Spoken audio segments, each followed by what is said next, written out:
Yesterday, I heard about a podcast called The Witch Trials of J.K. Rowling. And as a fan of Harry Potter, I was immediately interested in the topic. Also, the title of the podcast gave away that it was going to discuss some of her comments about sexual identity and gender. And I was open to hearing both sides of the argument. Going into it, I didn't know what the host felt about J.K. Rowling, whether it was going to be pro or anti or neutral. And what I found was a podcast that is deeply inspired by freedom of speech.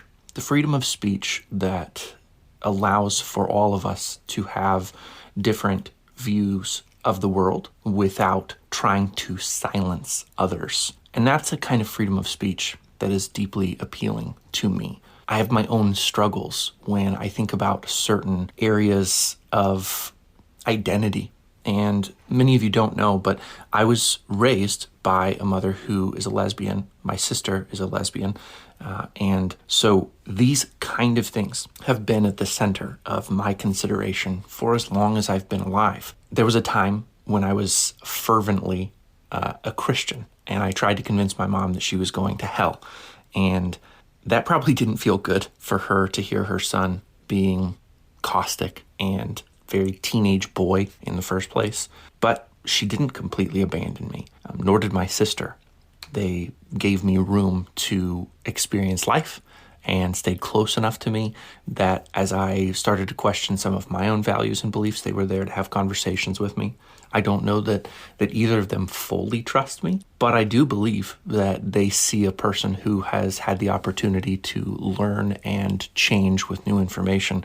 And I think that's what the podcast, The Witch Trials of J.K. Rowling, is all about, is if we silence people, we don't give them the opportunity to learn and change. I also understand, and I think the podcast does a good job of making it clear that some level of speech can be highly destructive, and so it's good to be loud and to condemn hateful views and perspectives that can do harm and stoke the fires of destruction. Incredibly difficult topic, and many people will have different feelings about what is the right side of history to be on regarding J.K. Rowling.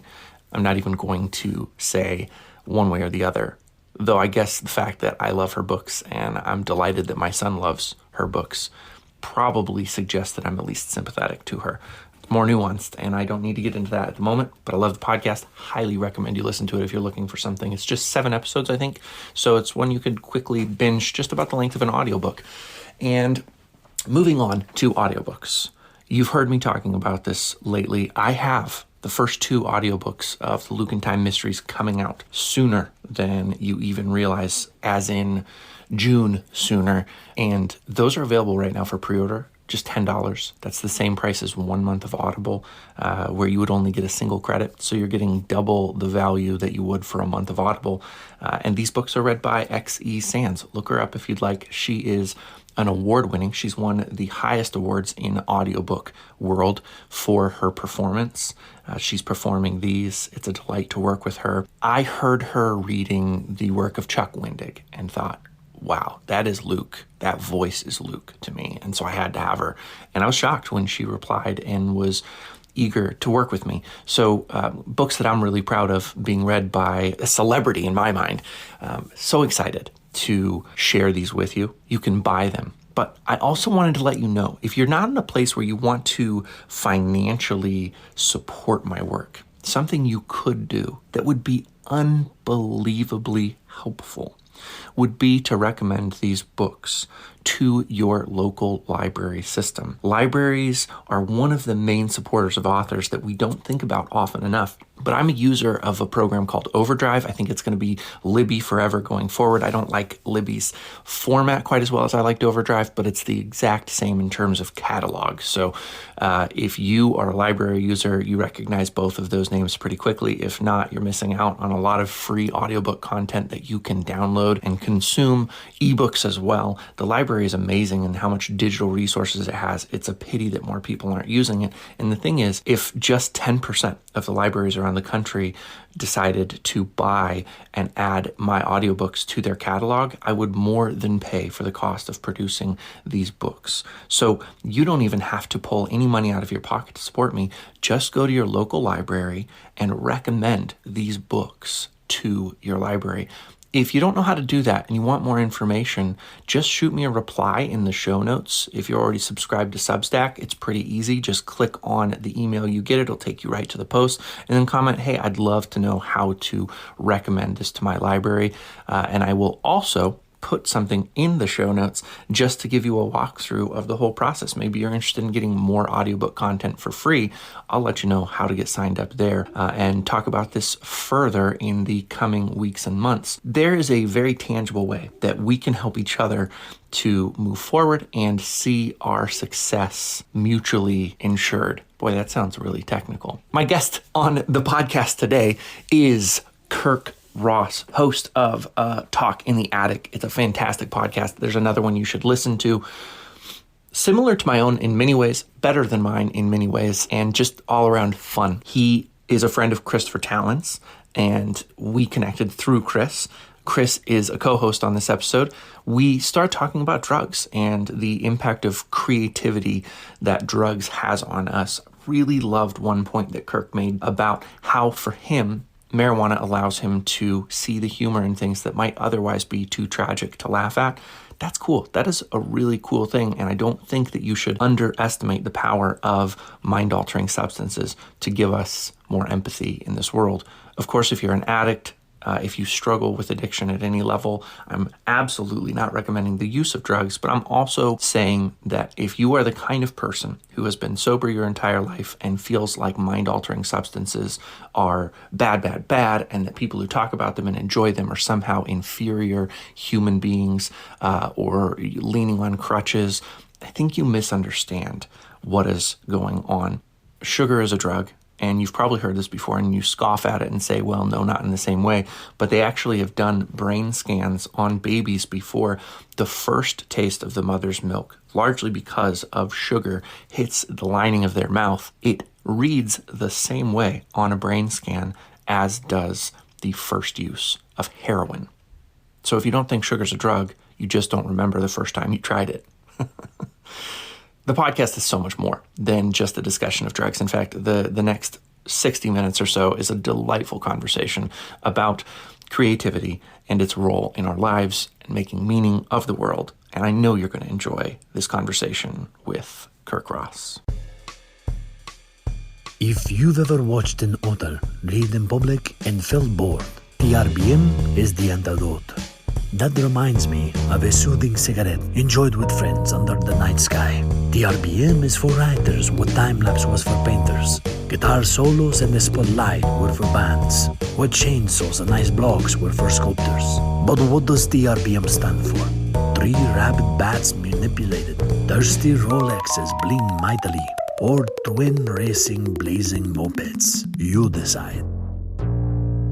The man, the myth, the legend. Woo! How's it going, dude? I'm good, man. How about you? Going well. I'm excited for this. I like the facial hair. It's just laziness embodied, laziness manifested, but thank you. I appreciate that. I'm going for your look. Oh, there you go. I saw you clean shaven not too long ago. I was like, what happened? He looks 10. Exactly. Honestly, part of it's because I'm just getting a little chubbier too, so this kind of helps camouflage it. That's what I was just about to say. I was like, for me, every time I cut my facial hair, I gain 60 pounds. It's really weird. Exactly. Yeah. Like, did I used to have those jowls way out there? Exactly. It's awful. It's really bad. I quit alcohol, not because I feel like I don't love being drunk, but because I was gaining weight at such a ridiculously rapid speed. I was actually calculating the bills too. My wife and I were having this conversation the other day, walking the dog out at the park in town, and I was like, it got to a point where I started counting, and I was like, okay, on a weekend day, we can get a handle or a 750 of Fireball and split a 750 of Fireball and still drink 12 beers and be walking around like, just doing our thing. And I was like, economically, that's insane. Also, my liver has got to just be the size of Texas in there. Yeah. It's like, so. Yeah. I think we're all reformed booze hounds in here then. Okay. Yeah. Okay. Yeah, I had I had some enlarged liver shit, so my liver enzymes were high, and then by the way, I saw that your podcast is rated clean, so I'll no, limit the profanity. you know what? It's explicit. You can fucking curse and anything you want to do. So well, I'll go with whatever. On my show, I typically just go with whatever the tone of the group is. So you guys aren't big swearers, so I won't be either. No, but yeah. Well, I mean, we could go for it, but. But yeah, so I'm about 4 years. I'll be 5 years in October off the booze, and I mean I've had some drinks here and there. I'm not like I don't feel like I'm off the wagon like that, but it's so much nicer not having it. I lost weight. I feel so much better. I smoke way more weed now. See that I think now this right here is kratom. So I have switched over to using kratom, and then I've got a big old bottle of kava. So I use those two substances to try to alter my mind, because I'm not one of those people who doesn't want a mind altering kind of experience. I actually want to be altered as often as possible because I like the way my brain works. But my issue with pot, and I think I've talked with Chris about this before, is I can't find the place where it feels good. It's either like just below perception to where I'm like, I think something's happening. And the next thing I know, I'm like, oh, everything feels like I'm like encased in sand and wax paper. And I'm just like, oh, everyone knows I'm stoned right now. I mean, two things. Number one, where'd you find that stuff? Get some of that over to us. Right. But yeah, I mean, that's kind of how I used to be too. But then when I got with my now wife, she's a pothead. She doesn't really drink. And so I think it's one of those things where you do it so much to the point where your sweet spot grows a little bit. Yeah. But I used to have the same issue where I would either just be like, I didn't feel it at all, or I'd be like, I can't leave the house. Yeah. Yeah. So it seems like for me, it'll be every 6 months or so. I'm like, I should give it another shot and see if maybe I'll like it this time. That's probably the problem, is I don't give it a sustained chance. So, I mean, you could, I'm not roll a advocating joint, take a hit and put it out. Yeah. That's the other thing. Or try mushrooms. Well, so let's talk about this a little bit and kind of see where things go. But I'd like your take on where different substances come into the creative process. I'm trying to think who it was. Somebody talked about writing sober and editing stoned. Maybe that's even Chris. I hear all these things and they're just in my brain swirling around. Do you feel like you're creative? We talked about that before.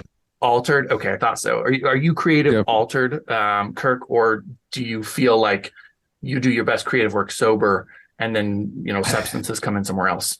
Yeah, I mean, I would say so my writing process is very fluid. I write as quickly as I can talk, essentially. And that's usually because I've already spent a lot of time, in the days or whatever period leading up to that, to where by the time I'm writing, I already know what I'm going to say, And so to that end, I certainly, we use a lot of marijuana.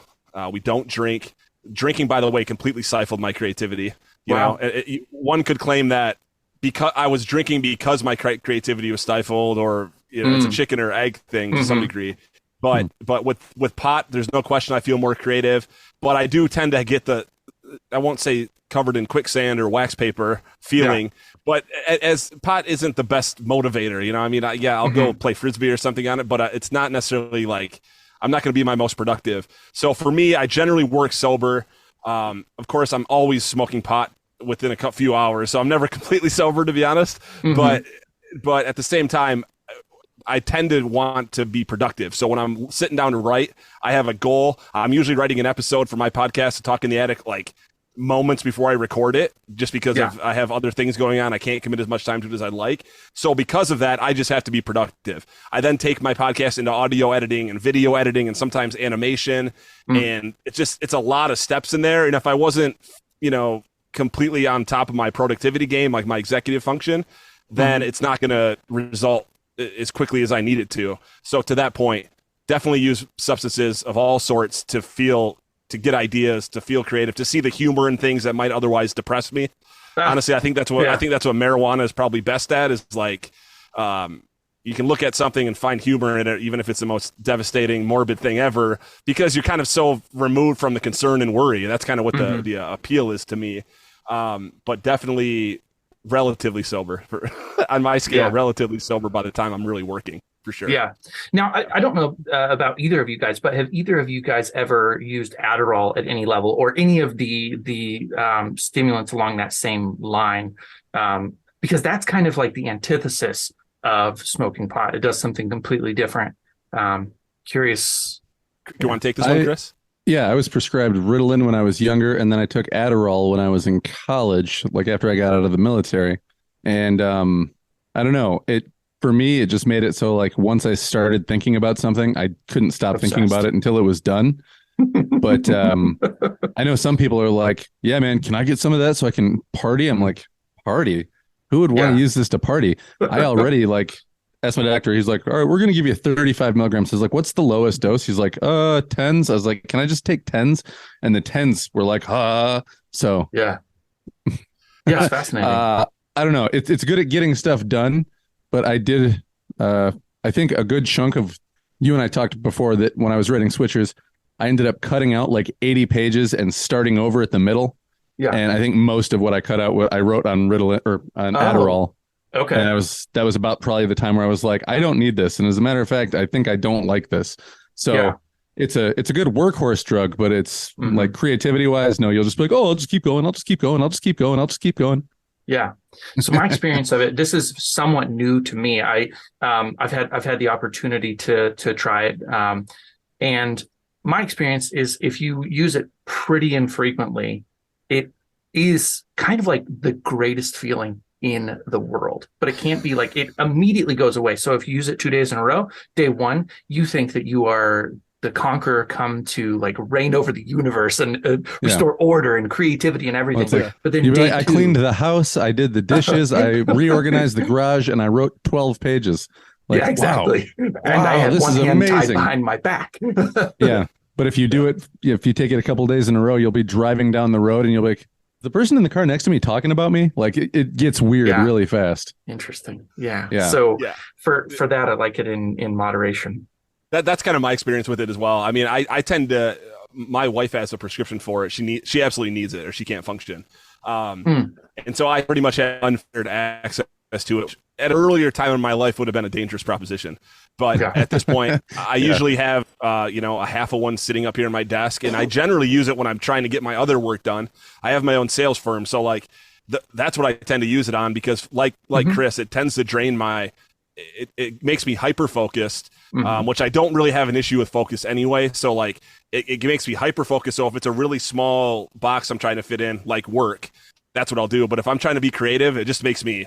First off, it makes me snippy with people. I have like a really short patience with people when I'm on it. And it tends to give me a feeling like I have high blood pressure, probably because it raises your blood pressure. Because it's in the amphetamine class. Yeah. Yeah, it is meth, basically. Yes. Yeah. So, but I think for some people it does wonders, but I'm not passing judgment, but I do question when there are 3-year-old kids on Adderall. Oh, yeah. And 5-year-old kids on Adderall. And like, whatever, if the doctors are saying that's fine, I guess, but any parent that thinks that's okay should like try it for themselves one time, and they're going to be flashed back into the 70s when they were doing cocaine or something, because it's like that's what it's like, so if it helps kids, great, but I know just from firsthand experience it does wonders for my wife, so and I'm glad I'm glad I have access to it, but I rarely use it.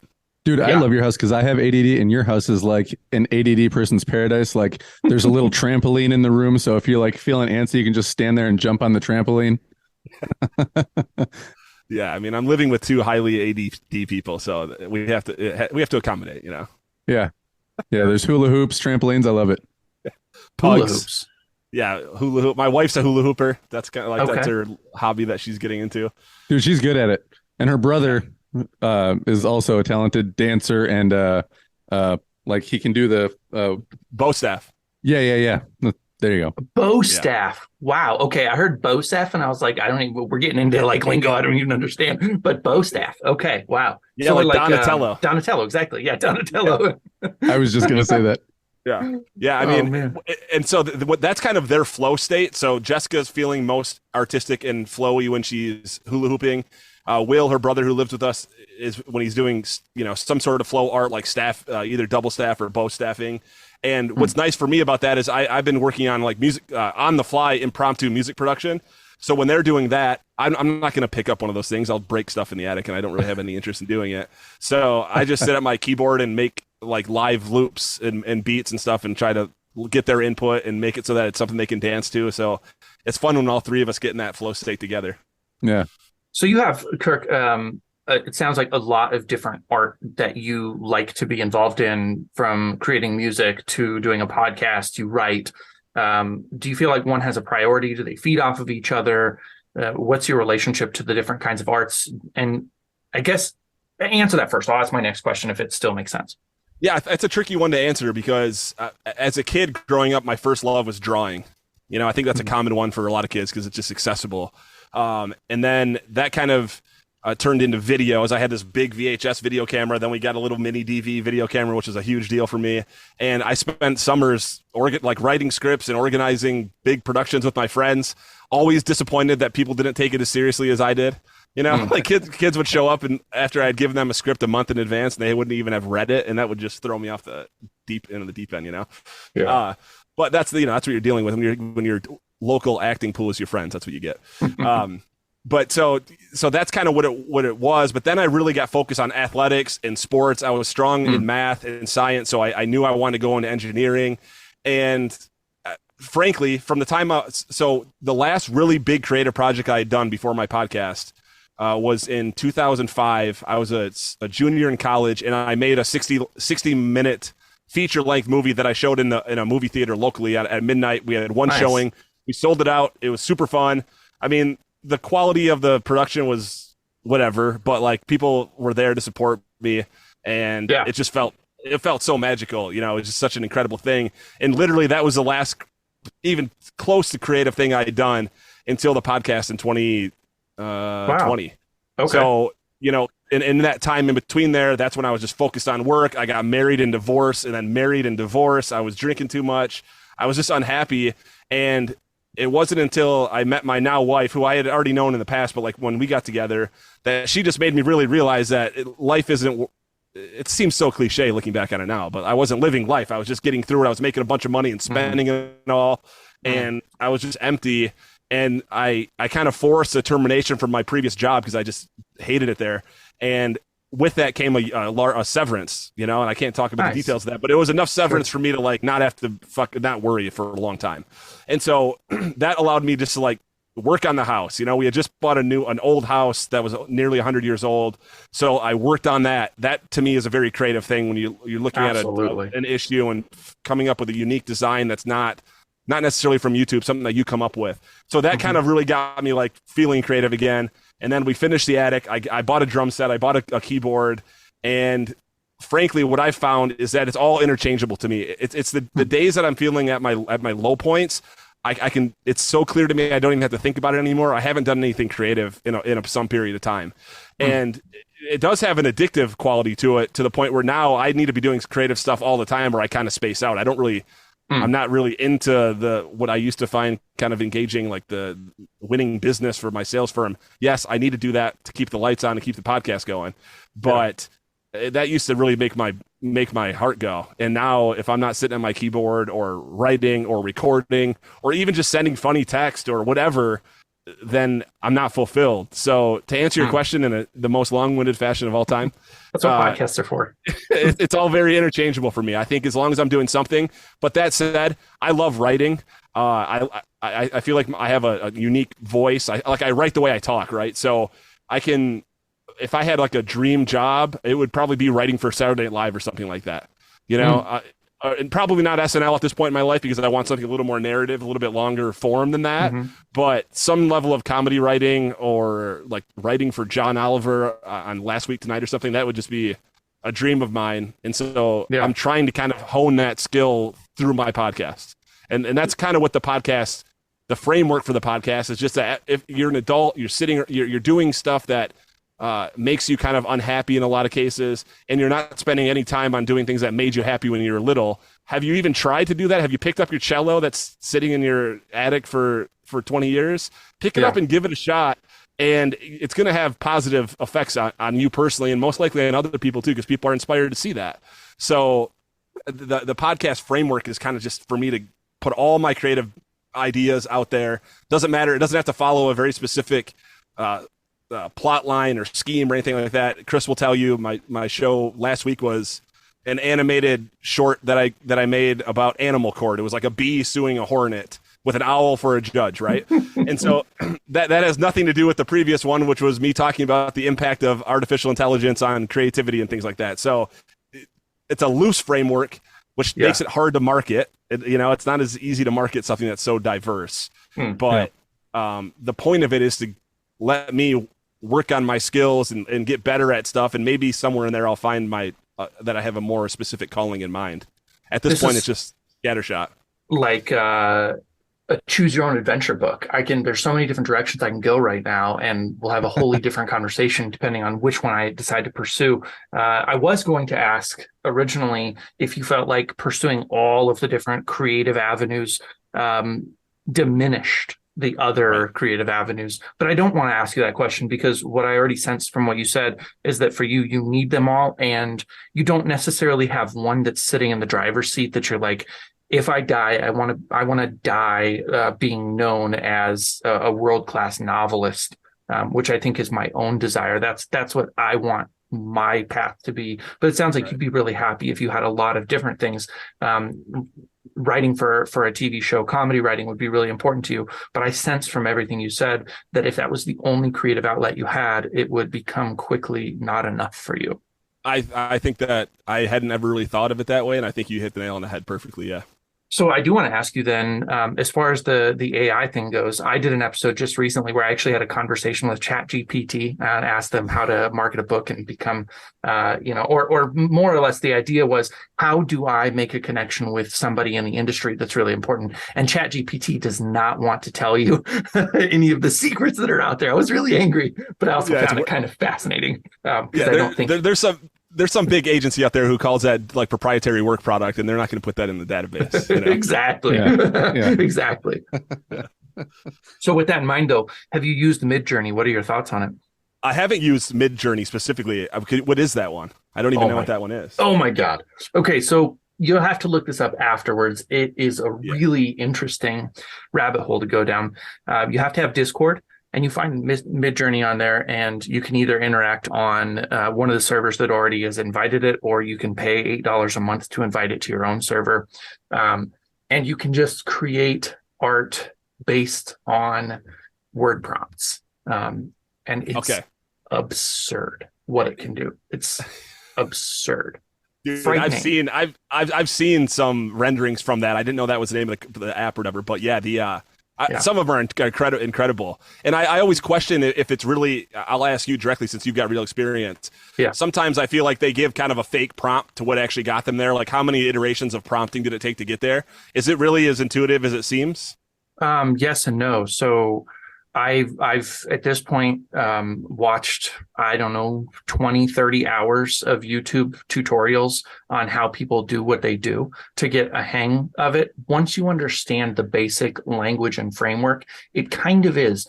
The trick with doing it is that you have to start learning what things it doesn't like to perform. So even though it doesn't necessarily, like if you were to go on Canva right now, Canva has a version of AI that you can prompt it, and its images are just really crappy. I appreciate their effort, but you could never use an AI generated image that Canva did because they're not good enough. And if you were to use a word like smoking a cigarette or something like that, Canva will not allow you to even generate that image.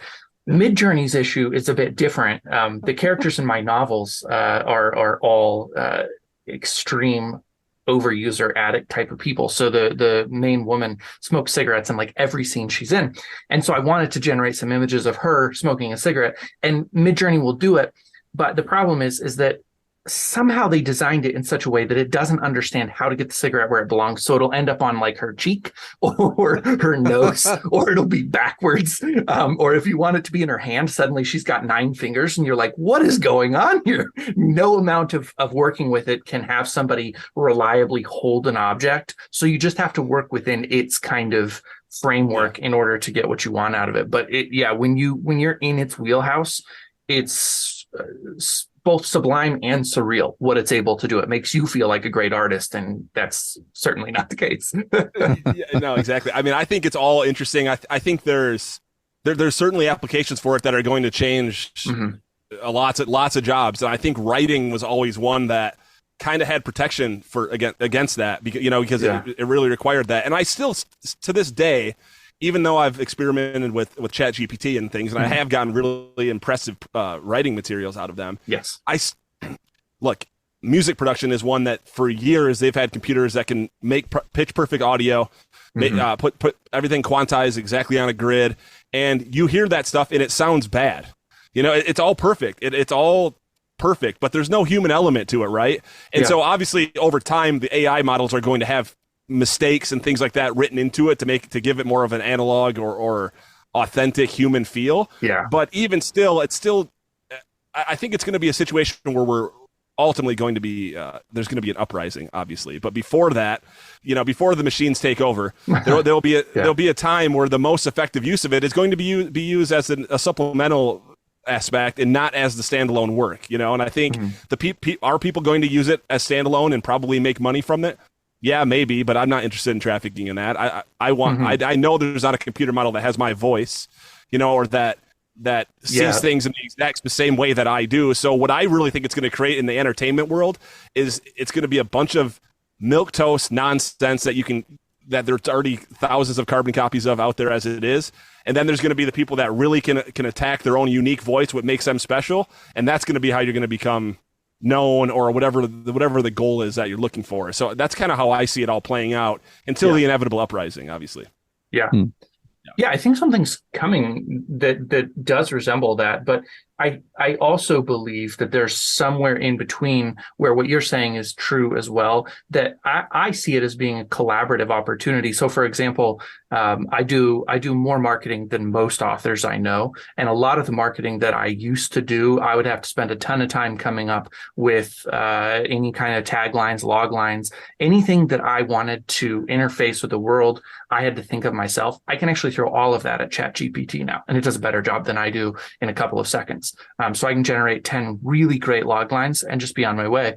And they perform better. I'm actually testing them, spending money to test them, and they perform better than the stuff I was coming up with. So I'm happy to kind of like say, I'm not going to have to pay somebody $5 from the Philippines to take over any work. I just have ChatGPT do it. And I'm like 9 people now. It's really cool. Yeah, I think that's a great use of it too, because what you're talking about there is a very computer application. You're using it to market things online.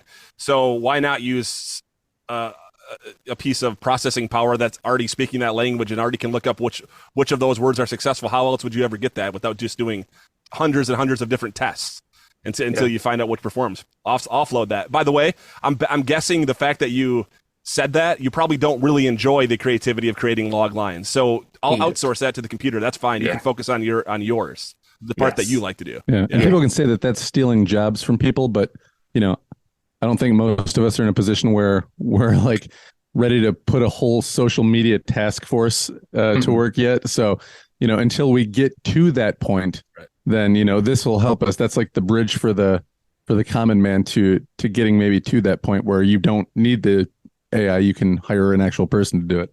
I think that's a good point, Chris. And I also think that it makes a lot of sense from the perspective of, even if you do get to a point where you can hire somebody, that person is going to lean as heavily as they can into all of the different tools that they have to do the job as best as they possibly can.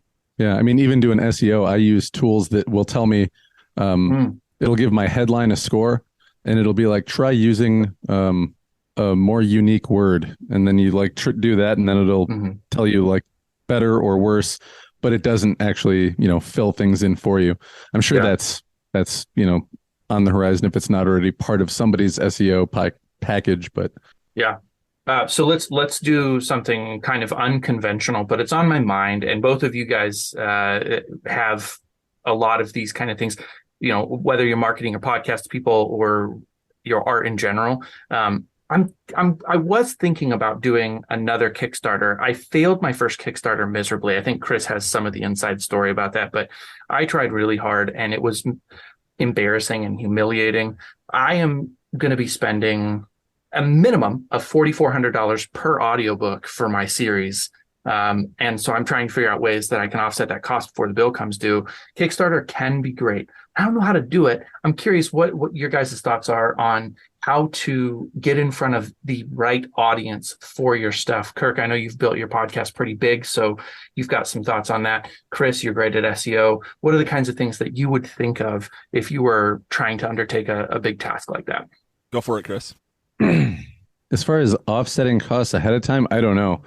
People have given me a lot of really good ideas as far as like how to sell books. Like, my book takes place in 1996 and then bounces back and forth.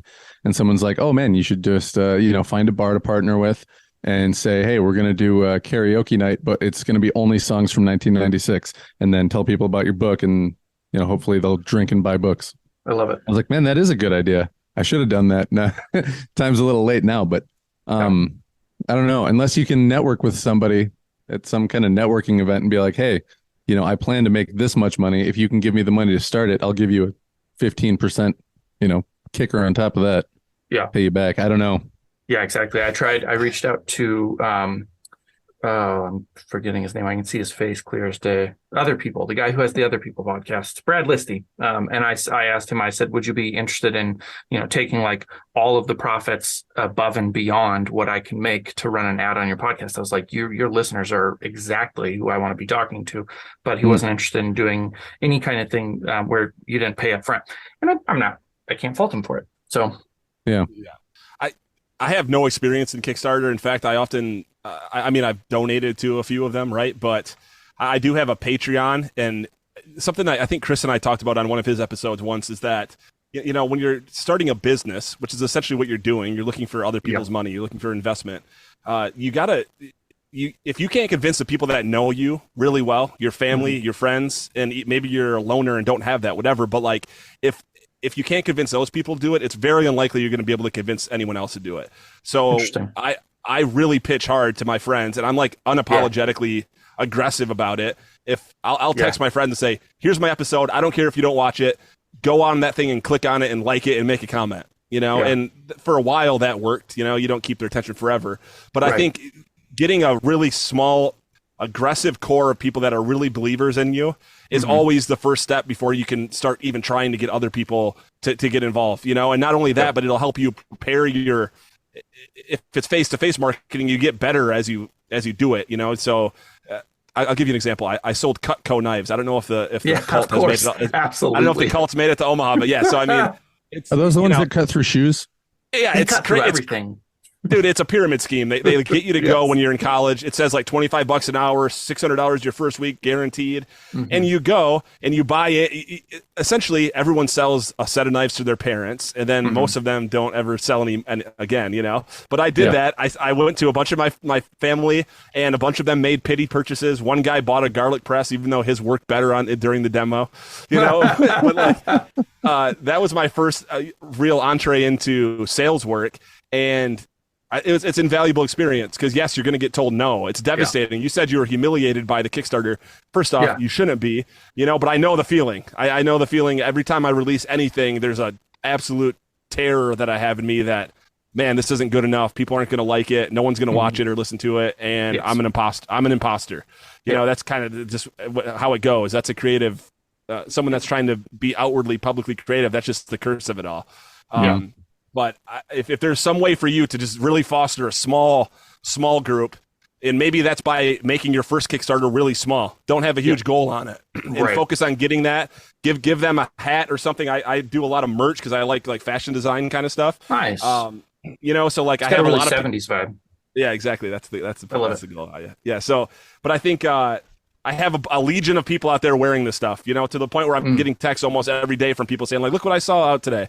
Just a random attack in the attic hat. So like getting stuff like that, making it more accessible for people that don't trust you or know you as innately well as some of your early people, make it so that they're a little more willing to come on board. That's probably unhelpful information. No, I don't think it's unhelpful at all. And a couple of things. So Chris, I think, said one of the best things that was way too late for me after the fact was don't tell people that you're publishing a book ahead of time. You put like all this pressure on yourself, and then people are like, oh, where's that book? How's it doing? And you're like, fuck off. I'm working on it. It's like it's coming. Just it's happening. I have and they just eventually stop asking. It gets awkward. Yeah, and that's even the worst part. When they stop asking, that's awful. Or when you text your mother at like 10 o'clock at night after a really tough day, and you're like, I've been thinking about quitting lately. And instead of being like, don't quit, you're so close, she's like, well, just make sure you have a good plan. You're like, oh my God, even my mom doesn't believe in me. Yeah. Yeah. No, but I came from the world of real estate investing, and so when I was doing real estate, I was exactly like you were talking, man. I would ask everybody I knew if they wanted to give me money, and I was like, "Here's the deal. I guarantee that I will repay you plus 14% simple interest for the time that I have the money." And I had a few people agree, but I lost friendships over it too. So I made some really close friendships, and I lost some friendships where people were like, "If he's calling, he's asking for money." And in my mind, I always just thought, I'm giving you so much money back. I've already guaranteed it. Even if I lose, I'm going to make you whole. And I've got the bank for it. It's okay. But there are some people who do not want to be asked for money. And it says something interesting, I think, about me. Maybe I'm considered or looked at as more of a loose cannon than I realize. So let me ask you, do you feel, Kirk, like people know you well and trust your brand? And what did you do to create that sense of firm foundation that people are like, yeah, I want to get behind his business? Yeah, I mean, I think first off, I think I have the same kind of issue going on where I think people probably do see me as a more of a loose cannon than I'd like to think that they do. Especially having gone through a couple divorces, I think that really did a number on my reputation. Which for some key people in my life, that definitely made long lasting permanent effects. But at the same time, people know. It's hard for me to really give this as like kind of a marketing tip answer, because it's really just how I live my life. Yeah. People know that when I go into something, when I say I'm going to do it, they know that I'm going to like really put some effort. It's like serious, obsessive effort into it. And that I probably won't quit until something either catastrophic happens or that I make it, Yeah. And so like, because of that, everything I've ever done has been balls to the wall. And so people know, wow, he's behind it. I'm gonna give it a shot. But at the same time, I haven't really been asking people for money either. I'm asking for engagement, and I'm asking for. I have like 8 or 9 Patreon people who pay me $20 a month or something like that on Patreon, and that's really just mainly really close friends and family who aren't expecting anything back in it. They're just saying like they're supporting the dream, if you will. Yeah. But I think at the end of the day, you just. This is why all of our decisions throughout our whole life become important when we're trying to become the people we want to become, is because you can't hide from your past. And if you can't blow opportunities with people, I've never been a dishonest person when it came to money. I've always been generous with people. I'm always very supportive of my friends who are trying to do something. Right. And so when you're supportive of your friends that are trying to do something, it creates an authentic community of people that are going to be more willing to scratch your back when it's time to. And I think the podcasting community is such a great way to do that, just because I've interviewed upwards of 100 people on the show. And, I haven't formed necessarily like the kind of bond that Chris and I have formed, which started as a podcast interview. But, I did. Yeah. And so to some degree, I think almost every one of those people, if I really had a targeted, smart thing that I needed support on, I think they would be there to help me out in some fashion. Maybe not give me money, because a lot of these people are trying to do the same thing I'm doing. But it doesn't mean that they won't. I just had an Uber driver last week who's a country music artist, and we got to talking. He came up here a month in advance of his show just to Uber drive, just to put the word out there about the show. And so he signed in Nashville. And by the end of the conversation, I gave him a Talk in the Attic hat. I invited him on the podcast. He's coming here Monday. And without me even asking, he said, I'm going to wear your Talk in the Attic hat to my show in Grand Rapids at Intersection. So, awesome. Or at Pyramid Scheme, So that's an example of, I put him on my show. Hopefully he can sell a few extra tickets. And in return, a bunch of people are going to see my hat and at least 5 of them, those people might type it in their phone and look it up what it is. You know, I just think sounds like such small beings, but that's what we have to do unless you have the power of, the big money behind you. Yeah. Oh, hey, real quick, honey, can I tell them the story of how we met? Yeah. Okay. I only tell this because I think it's hilarious. So I had a couple of people on my podcast, and then one guy that I was going to talk to, it was Vince from Irie Kitchen. I was like, hey, man, you want to be on my podcast? And he was like, yeah, sure. And I looked down and Kirk's got like a stack of business cards for his podcast because Vince had been on his podcast. And then I looked at his podcast and I was like, wow, he's got like 2 or 3 people that have already been on mine have been on his. And then I was like, well, I got the poet laureate of our city coming on next week. So take that, Kirk. And then like 2 days before my episode with her dropped, he dropped one with her. And I was like, hey, man, what the hell are you trying to do to me over here? He's like, sorry. I was like, no, it's cool. Let's talk on a podcast. He's like, okay. Yeah. The rest is history, as they say. Yeah. I mean, clearly he was clearly there was some hardcore imitation happening there, but that's what happens. That's what happens with local celebrity, Yeah. Episodes 30 to 42 of my podcast are basically an imitation of a talk in the attic. Chris, was our first encounter Twitter? I'm trying to remember how the hell I found you, actually. I know I approached you. I do know that much. It probably was Twitter because you're the Twitter king. I am of this group. I am the Twitter king of this group. Although I am slowly but surely moving away from it. It was kind of hard. I was talking about sunk cost earlier today with a friend of mine because I spent the better part of a year. Really, I got on March of 22, and by March of 23. I had 22,100 followers. I thought that was a pretty awesome accomplishment. I felt really good about that. I spent a shit ton of hours making it happen. And it was the reason that my podcast grew to the size that my podcast is. I met people like Chris. I do think I met you on Twitter, though I just can't remember exactly how or why. I know it was absolutely 100% me just trying to reach up and meet somebody who was doing something at a higher level than I felt like I was at that point. I love the sound of your podcast. So I know that's why I reached out. I just don't remember what. But all of that to say, Twitter, unfortunately, really sucks at reaching into people's wallets.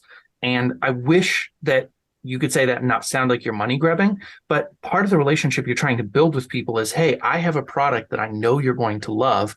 How do I turn you into a customer? Because you're going to be happy and I can keep doing this. There should be no reason anybody should ever feel guilty about having that as an aim. But Twitter, it just never turns, well, not never. I mean, I met Heather O'Brien on Twitter and she's bought all of my books. Rich Hosek is a co-host here. He's bought all my books like 9 times. So there are some people on Twitter that have, but I would say by and large, you're not selling books to just random people. Right. Whereas with Substack, I've been spending, I don't know. I mean, my podcast is there, so I post twice a week on Substack and now the notes feature, but you build your email list, you sell things. It's a much better avenue for doing it. So I do look at Twitter at this point as maybe a sunk cost. It's time to just not completely walk away from, but more or less. Yeah, that's interesting. I've never been able to crack the algorithm with Twitter. I haven't put much time into it. I have very little following. I don't get any engagement when I do post. Yeah. But I also Jody never go. Can give you a 5-step thing of how to do it. And I did it for like a week and a half, and I got like 250 followers. Yeah, but that's the thing. I don't know if it's going to be. I don't know if I want to do that because I'm never in the app. I'm never really in the app myself. I never even think to go to it for anything other than to go promote my thing, and it hasn't done that. And yes, I saw that you have a very active. I can tell you, like you hit a certain number of tweets a day for which I think is what you have to do. And given my limited resources and the fact that I'm doing such a large production video podcast on top of living my regular life, it's like I just don't have the time for that. And I'm glad to hear you say that because now I don't think I am going to put any time into it, frankly. Yeah, I think that's probably the best idea. I think that both Instagram and Facebook can be fairly effective. My experience has been kind of pretty much miss on TikTok. I hear that TikTok's all the rage. LinkedIn is supposed to be fairly good in terms of actually creating like customer following. But every time I get on LinkedIn, I feel like I accidentally put on a tie. I'm like, what the fuck? I'm usually, I just posted a cartoon about a bee on LinkedIn. I didn't get any engagement, but I mean, it is a place that people are trying to find jobs. So Yeah, exactly. I'm following the speech of the day, which is that LinkedIn's a hot spot for that, but I haven't seen it yet. But part of me uses LinkedIn still because I can show all my old Square friends that I used to work with in an office. I could show them that I'm doing something different now, and then they can be like kind of envious. Jealous. That's the main reason why I do it. Yeah. How do you feel about creating jealousy in people when they say like, "Oh, look at you now"? I mean, do you enjoy that feeling? Do you think it's healthy to enjoy that feeling? I don't enjoy that feeling, but it hasn't happened to me yet either because I'm really just, I'm spending money to be creative right now. I'm not making any money on this, So like, nobody has had the opportunity to say like, "Wow, look at you now," kind of thing. But I do see it in their eyes when they see the beard and the long hair. I used to have like a side part, comb over looking Republican looking thing. And I don't now. So I see the judgment in their eyes. And if anything, I enjoy that feeling. I enjoy the feeling of people feeling like they're above me now just because I'm not playing the rat race anymore. And I don't even put energy into convincing them otherwise because I just know I'm way happier now. And I think they probably would be too, but that's for them to figure out. Well, it is pretty cool though. When I told you the one time I went to a dispensary with our mutual friend, Mike, and the person at the dispensary is like, "All right, that'll be 50. Hey, were you on a Talk in the Attic?" I mean, that's a cool feeling. That is a cool feeling.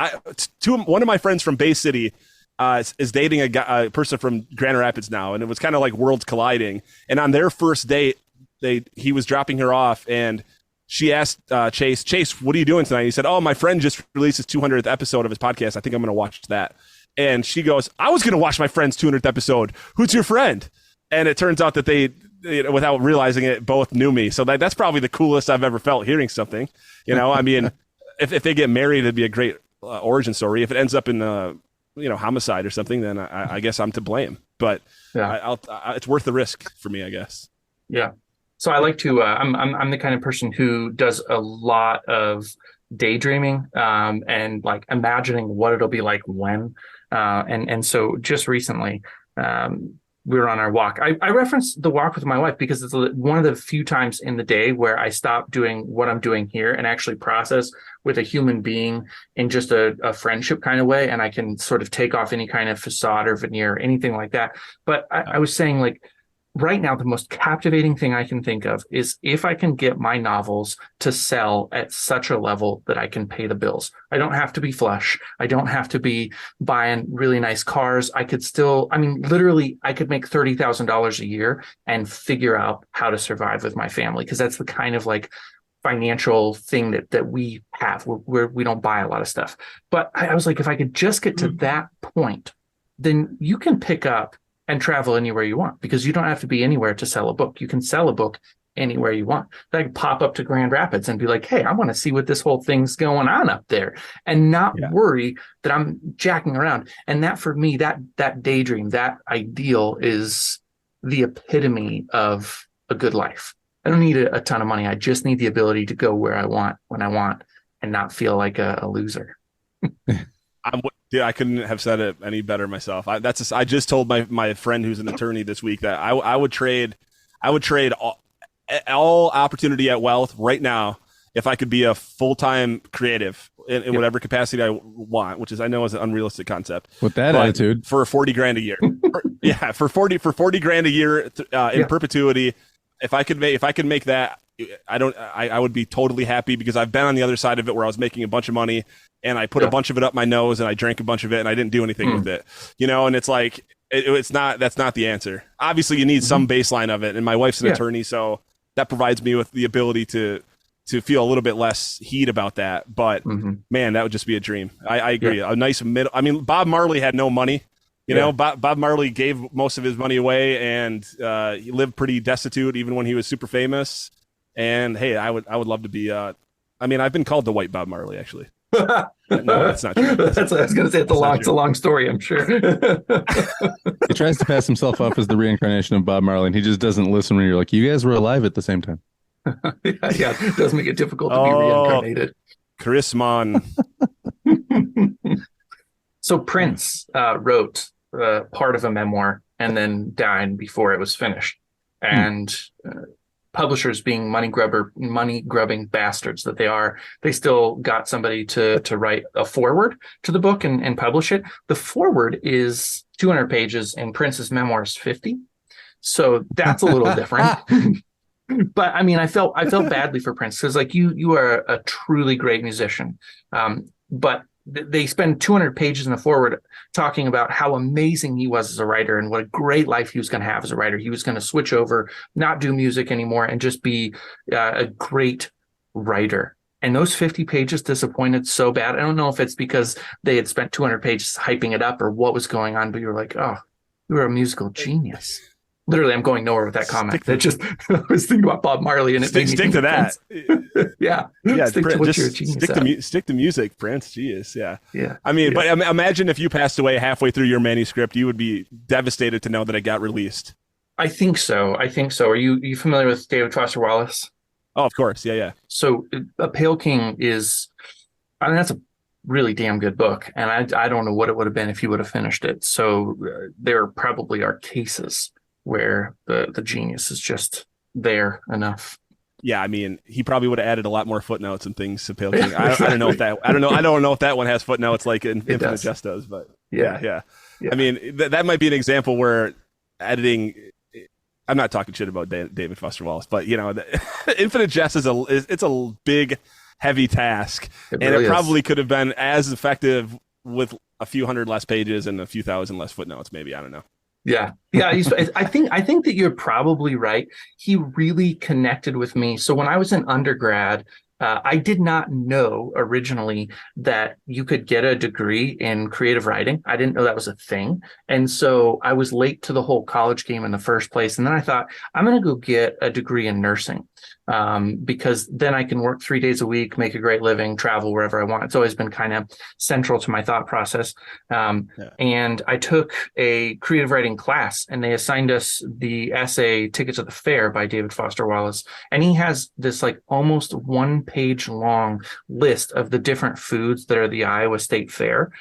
And I was enraptured by a list of foods.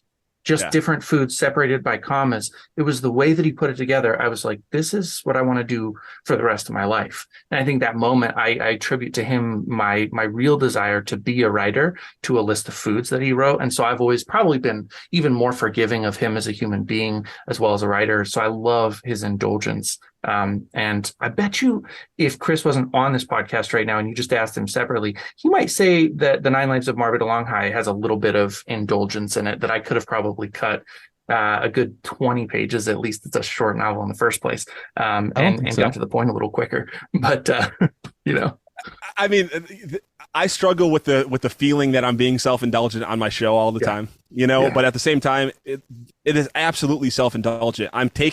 Nobody is asking me to do this. Nobody asked you to write a book. Nobody asked me to do this. And I'm voluntarily spending all my time and energy on it and putting out. It's absolutely self-indulgent. Yeah. Everything about it is self-indulgent because you do it because you like it. And then it's even a little bit more self-indulgent when you're like, hey, will you look at this and tell me if you like it? But I mean, it all starts with you being like, I'm only doing this because for me, like nobody else is enjoying me cranking out that first draft. You know what I mean? Yeah. Exactly. And so the quicker we can come to peace with that, it releases a little burden off you, I think. Yeah. It's okay to be self-indulgent. The people that aren't self-indulgent are just sitting around planning their next self-indulgent trip. Yeah, they're spending their time complying with the indulgences of their companies or whatever, just so they can go on their trip to Cabo every spring or whatever. Yeah, and then have breakfast margaritas and that does actually sound really good. Yeah, let's just do it. Let's just all go off the rails for a week. Then we'll get back together and see how. Yeah, I'll check back in and tell you if it was great or not. Exactly. Oh, just tequila and blow all day for a long weekend. Yeah, I mean that was my 2017. I bet you have stories. Yeah, I think I probably do. I can't really remember though. We could all make some new stories. Come on, let's do this. Hands in. Yeah. And everybo's but honestly, just this right now. For people listening, I'm not an advocate of blow by any means. Actually, let me just say that right now. Don't do it. I know people that have done it and that do it, and it's not the coolest jam out there. Mm. Well, you know what Robin Williams called it? He called it God's way of saying you have too much money. You know, and Yes, I can attest to that. You can blow through a lot of cash really quick, and it empties your soul. And I would, if someone told me I could never touch another drug, pot, anything on the spectrum ever again, but it guarantee that I'm always going to be able to have a creative mind and have the wherewithal to put it down and produce something with it, regardless of how many people see it, I would make that trade every day, just because that's really the best.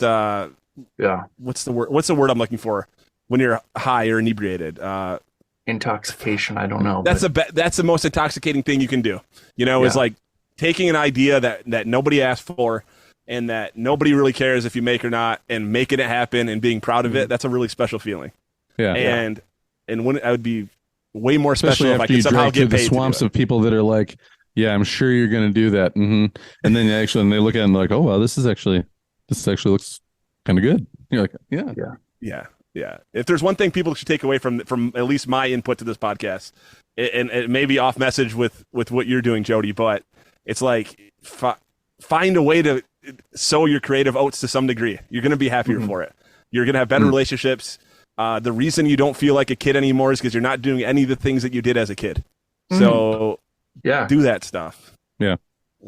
That's interesting. Except scratching your butt and then smelling it. Don't do that. I do that too. Yeah. Sometimes you can't pick and choose. You just got to be a full-on kid sometimes. To take a shower, I just dip a finger into the crotch pit and have a quick sniff, and like, whoa, okay, I can go another day. Yeah. If you can get some sort of olfactory sensation from outside the pants, then you definitely know you got to shower. But if you're if you're safe on the outside, ride it out. You don't need to. Did you shower when you were a kid, or did you draw? You know, let's all be honest right now. How many of us here in the last week have picked up a pair of jeans, held them up, and then smelled the inside of them to see if they were wearable? If they were good? Oh yeah, I mean, I did it once, and that's my only pair of jeans. Yeah, I was going to say I have one pair of jeans, so I have to save them for special occasions. Oh man, yep. I do want to talk a little bit more because I think there's something fascinating that people listening want to hear you talk about more, to hear us converse about, is the idea of self-indulgence, because you hit on it, and I don't think that we went as deep into it as I want to. I think that self-indulgence actually is the way that you get to nourish other people. As weird as that sounds, it's when you pursue this thing that you're meant to do. If you can get through the shitty feelings when your mom tells you just make sure you have another plan, to the point where people are voluntarily wearing your hat on stage while they're playing a concert, something inside of that transition, people are nourished when they listen to a Talk in the Attic, when they listen to Creative Ops, and read your books, watch your videos, all those things. So what's another spin on that? I guess what's a spin if you don't want to call it self-indulgence because you know what you're doing is authentic? I guess what's the other side of that argument? Chris, is it okay if I go? I feel like yeah.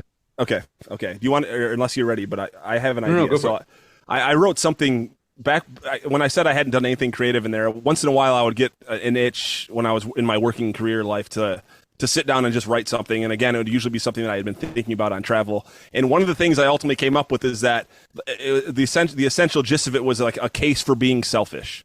Okay. And honestly, at the time, I was probably using it to justify some of my own shitty behaviors too, if I'm being fully honest here. Yeah. But the genesis of it and the real foundation of it is that how are you as a isolated ball of energy that we are? You know, we have this little sphere of influence, literally, that of people within us can feel us, and then when they're not, they can feel us. It's like, how are you ever going to put out the frequency or the vibe or whatever you want to call it if you're not happy, right? It's just, it's impossible. So the only way for you to make positive impact on those around you is to get yourself right in a way that you're happy. Now, for some people, that isn't being indulgently creative or what have you, if we want to call it that. But some people, it might be putting their head down and really working hard on their career and getting successful in that way and doing that. And that's a great thing for them too, but they're happy about it. My brother is like that. He doesn't have an interest in creative stuff, really. He loves what he's doing. He loves the impact he has on people through it. And that's making him happy. And guess what? People that work for him love the guy. And we've all worked for managers who are negative Nancy's in their real life, and they're bad people to work for, even if they're the smartest folks in the room, you know? So it's like, the case for being selfish, the case for self-indulgence is that it's going to make you whole. It's going to make your spiritual side more fulfilled. And when your spiritual side is more fulfilled, you're going to be more forgiving to those around you. You're going to give them more benefit of the doubt. You're going to be a more positive and inspiring person to be around. Yeah. I think more or less the same thing you're saying, just maybe a different way of saying it too, is it's your mental health too. Like you said, if you don't do creative stuff, you space out and you have a hard time listening to people.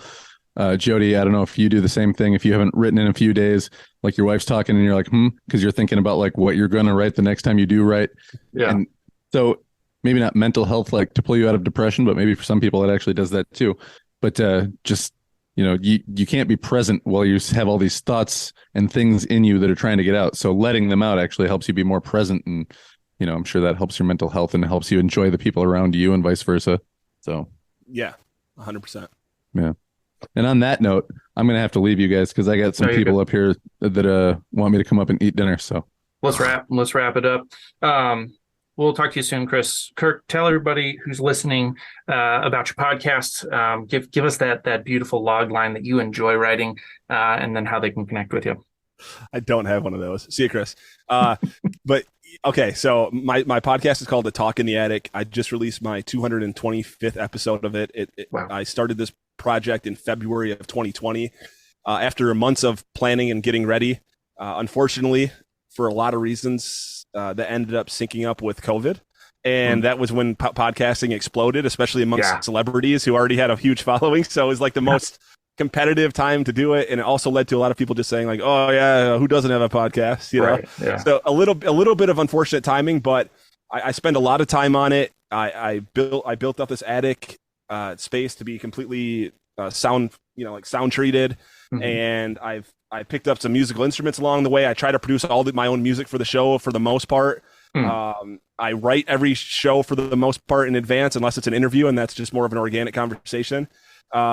But it's a variety show. So it's kind of whatever is moving me at the time. And sometimes I'm more silly than your average 38-year-old man, I guess, and sometimes I can be more introspective as well. So if I happen to be introspective the day that my show's coming out, I get up that morning and I write how I'm feeling, and I share it, and I produce audio into it, and I produce video elements into it. All this is available on YouTube as well. And it's a fun escape. It's an escape for you, but there should be some learning lessons, even in my absurd animated episodes that are on the surface completely absurd premises. I always try to make sure I work some humanity into it, and I always put a little self-deprecation in there so people understand that we're all if you look at yourself with the right lens, we're all to blame for what's going on to some degree, and none of us are clean in it. And if you're willing to kind of go down the path with me, you're going to enjoy it. If nothing else, you'll be inspired by the fact that someone's out there doing it, their own way. That it's absolutely not like any other podcast out there. I can guarantee you that, and that's a unique thing in such a crowded market. So, did you find that you had a difficult time figuring out what your show was about, or did you just really feel you had a good grip of what you wanted to do from episode 1?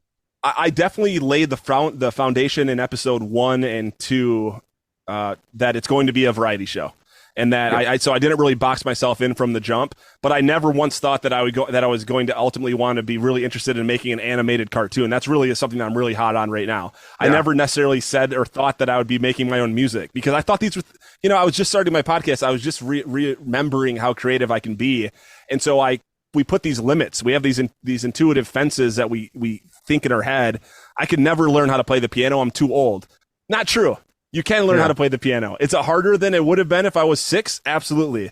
But the reason it's harder is because you suck at stuff when you start it for a while. And when you're a little kid and you suck at stuff, you just keep going until you're not bad at it anymore. When you're an adult and you're bad at something, you tend to just shut it down and say, that's not for me. Right. Yeah. And so now that I've got the time and the space and the mindset that I've got, it's allowing me to be willing to pick up a new instrument like the drums I'm working on now. It's like, it's a loud, noisy instrument, especially when you're bad at it. So it's a really good way to broadcast to people that you're just learning, but at the same time, like, I'm getting better and it's fun, man. There's no better feeling than making an improvement. And so the show really focuses on that in a lot of ways. And even when I'm interviewing folks, I always try to get into with them, like what are some creative things that maybe you have that you've put away that maybe you're missing in your life. And so that's really the framework for it. And I allowed myself a lot of room in there. Now, at the same time, you spend a lot of your time marketing your book. That has a very specific ROI. You're trying to sell your book. That's like an obvious, clean metric that you can achieve. And so if that were the case for my podcast, I would be much better off specializing in one narrow niche out there and just learning everything I can about it and driving that home.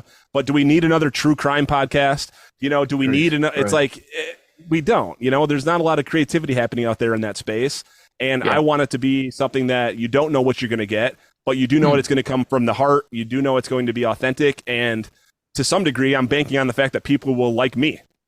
Because that's the only common thread amongst it. And that's another reason why it's so terrifying to put this stuff out, because we all have that inside voice that wants people to like us. I'm better about not caring about that now, but it's still part of the deal. If I want people to watch a show, they got to like me.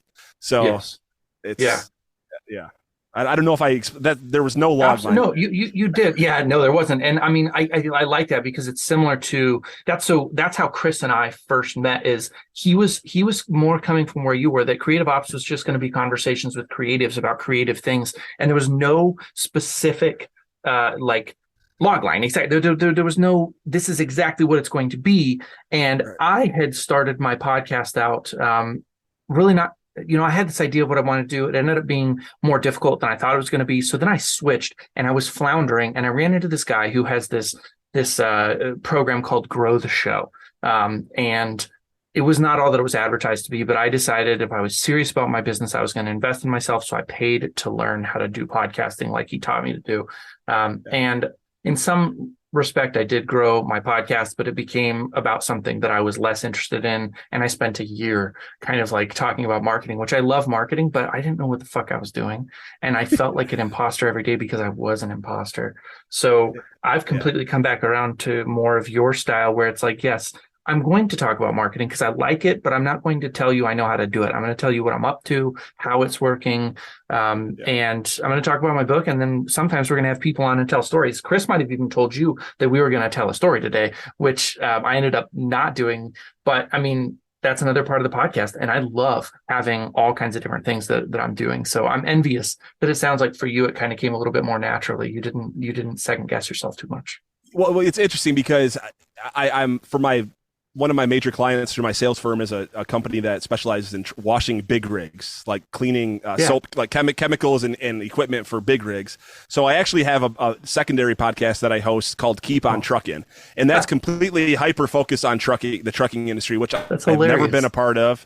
I've never been a part of, but those numbers are already looking really positive. I've had 3 episodes and we're already over 1,000 downloads and almost 1,000 YouTube downloads. And it's like, I just know it, just my luck. Not that I feel like I have bad luck. That's a bad way to put it. But like it would happen just from an ironic perspective that the podcast that I blow up on is a trucking podcast and not the one that I want to just be. But you love that matters. That I really love. But you can't beat when some other people, your friends or even strangers, find some value in it. And I've formed so many relationships and gotten so much positive feedback that the money is absolutely secondary to me. I mean, it would be nice to make a living doing this, but if it doesn't happen, who cares? I mean, it's like there's a lot of, we can't all be entertainers, paid entertainers, and there's a big marketing machine and a bunch of computer programs designed to take the people that have already been identified as future stars. That's already happening, So I'm never going to have access to the people that the Smart List. I don't know if you ever listen to the Smart List podcast, but it's a really good podcast. Yeah. But Jason Bateman and Will Arnett and Sean, I can't think of his name, Sean Hayes. Those guys have millions of people that immediately recognize them. They're going to listen to it. Even if it's not a great episode, it's going to be good because people know them, And so the question for me now is, I know my product is good. I would put my product up against anyone's out there in terms of creativity and audio quality and all of that. But how do I access those people? And that's kind of what I'm entering now. And I think being on this podcast is part of it. That was exactly the conversation I had with ChatGPT, was how do I get access to those people? Because I know it exists. And I know that if you have the right pitch, you actually can get in front of that person, and that person will listen to you. And so I would love still to understand how to do it. I'll tell you if you tell me. I'll tell you if I find out first, and as long as you do the same. Yeah, guaranteed. As soon as I know it, I'm passing it around to all my friends. I have a couple strategies that are in the works that are kind of long plays, and I don't want this to sound as transactional as I'm presenting it, but I have a band that we really like called Rainbow Kitten Surprise that we're huge fans of, and I'm very active on their fan group on Facebook. I create a lot of stuff for it, graphics, and take videos and things like that, and it's all just just because it's sharing with the community. But we recently went to Zurich, Switzerland, and we saw them there, and I gave them all a Talk in the Attic hats, and the bassist wore it around before the show for a while, like around the venue. Nice. So, so like if I can get them or even one member of them on the show, that's going to just immediately increase my access. Right. Mark Rebier, I don't know if you know Mark Rebier, the Loop Daddy. He's this comedian looper that creates beats on the fly and makes up lyrics on the fly based on what people tell him. I know for sure I know the name, but yeah. So I was a moderator for his fan group during the time that he was blowing up, and I've done a lot of work for them for free.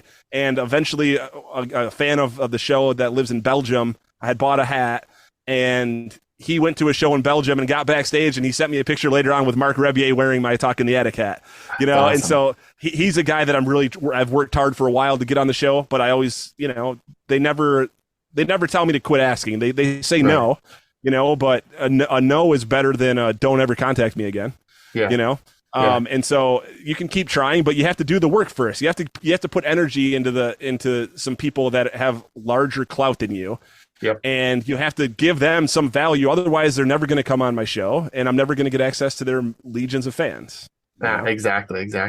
Yeah, my side project right now is if I can figure out a way to get in front of Alexander Payne. He's, he directed Nebraska. Like, he really loves Nebraska, and my novels are all set in Nebraska, in Omaha. And I am dead set that all of my work is going to happen in the places that I live. I'm not going to write something in New York when I don't freaking know anything about New York, but so many people do it. I would love to get in front of him and be like, hey man, my book is perfect. You should make it into a movie. It's really quirky, just like all of your stuff is quirky. It's noir, like Nebraska was noir. And it'd be a lot of fun. Dude, yeah. I think that's a good. I think that's a good strategy, and I think when I do pitch my show as an opportunity for these people to come on that there's no value for Rainbow Kitten Surprise or Mark Rebier to come onto my show to gain audience. That is not going to happen. Yep. So what I frame it to them as, look, I'm a huge fan. I want to put a respectful light on the things that you're into. I'll do whatever I have to do to make it exactly the way you want it. I'll do work for you on the side if that's what it takes. I'm not trying to just use you. I feel like I know you already because of your and I want to give back, and this would be a nice fan outreach opportunity for you to show people, Good Morning America could cover it. Rainbow Kitten Surprise comes on small time podcast, as like a charity thing, if you will. Yeah. And so like that's how we have to frame it when we're looking upwards, when our aspirations are much higher than where we're at. And I've had a couple, the show Alone from History Channel, where the 10 people go out in the woods with like 10 items and they survive as long as they can on their own. I've had 2 of their champions on the show. Oh, nice. And one of them came on my show while the previous season's winner was simultaneously on Joe Rogan, wow. That guy never should have come on my show as his first podcast appearance in terms of if he's trying to cash in on the brand, but I landed it still. That's amazing. And that was really just because I asked him, and and you can't lose that. You have to continue to have the courage to ask. The worst they can say is yes, fuck off, don't ever talk to me again. Okay, who cares? exactly. And then what happened there? Nothing. Exactly. I'm not going to lose any sleep over that. And maybe Alexander Payne, I bet you get him on the show. He's not like doesn't strike me as a big Hollywood celebrity type. Right. Yeah, exactly. We'll see what happens. I'll let you know when I get him on the show. Yeah, dude. All right, man. Good luck, brother. I appreciate it. Thanks. Yep. Take care. Bye.